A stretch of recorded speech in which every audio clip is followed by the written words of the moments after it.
This today is the con side of privatization of prisons. The privatization of prisons should not be considered an option.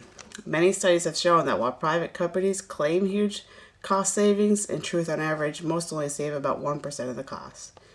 Generally, that 1% comes through lower wages paid to the staff. In truth, if this higher wage was paid, the resulting increase in the tax base would most likely make up for the savings. Also, privately run prisons have been shown to be more apt to human rights abuses. They often are found to have staff that is undertrained, negligent, and indifferent. The quality of the staff is often substandard. The low wages paid to the staff results in high turnover, which translates into a higher number of inexperienced staff members. In 1997, a videotape surfaced in the media that showed guards at a private facility in Texas shooting unresisting prisoners with stun guns and kicking them to the ground.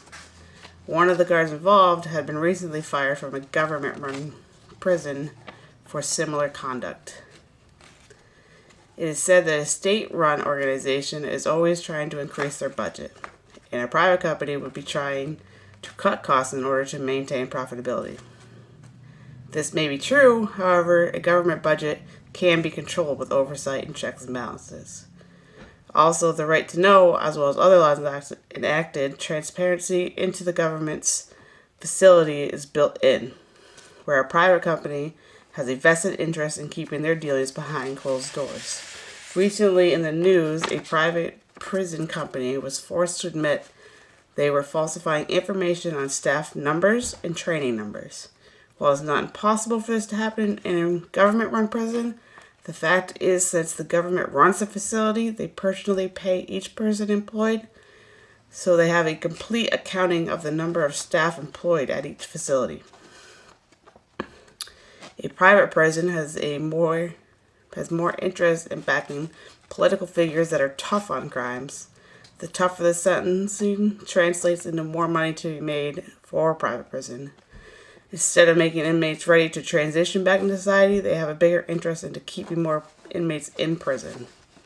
In 1995, a private jail in Texas was investigated for diverting $700,000 intended for drug treatment when it was found that the inmates with dependency problems were receiving absolutely no treatment. The only benefit I could possibly see with a private company is liability. By putting a private company as a responsible party, any damages resulting from a lawsuit would be directed at the company. Often, private companies carry insurance to help mitigate this, where the government would have to pay with their tax dollars.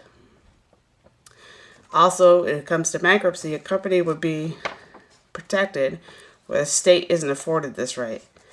Even if the courts decide that since the government hired the company, they were the responsible party, then even this benefit would become a moot point.